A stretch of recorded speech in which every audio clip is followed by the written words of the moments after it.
أهلا بيكم. النهاردة في مطبخ ليليان هنعمل مع بعض بطاطس وبطاطا ويدجز طعمهم يجنن. معانا واحدتين من البطاطس واتنين من البطاطا ونص فلفل أحمر حلو. أنا طبعا قشرتهم وغسلتهم وهنبتدي نقطعهم من النص، وبعد كده هنقطعهم بزاوية علشان ناخد شكل الويدج أو شكل مثلثي شوية زي ما انتوا شايفين كده. اهم حاجة ان سمك البطاطس والبطاطا بتاعتنا ما تبقاش ولا تخينة قوي ولا رفيعة قوي، طبعا حسب حجم البطاطس عندكم. وحاولوا تنقوا بطاطس تكون قد بعض كلها علشان تبقى اسهل وشكلها احلى كمان لما تستوي.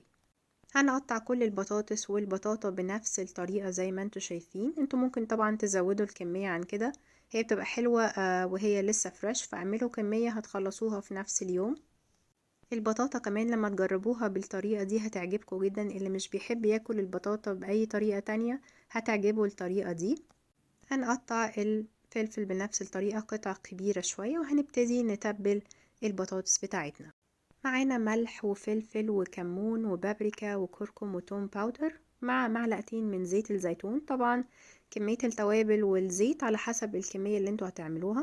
هنقلب الزيت مع التوابل بتاعتنا كويس قوي، وهنحطهم كلهم على البطاطس والبطاطا والفلفل، وهنبتدي نقلب من تحت لفوق كده لغاية ما كل الخضار بتاعنا يتغطى كويس قوي.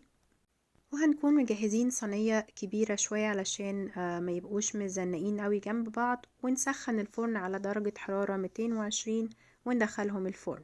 بعد حوالي تلت ساعة هيطلعوا بالشكل الجميل زي ما انتوا شايفين. وممكن كمان تشغلوا لهم الشواية اخر كام دقيقة لو ما اتحمرتش حلو من فوق.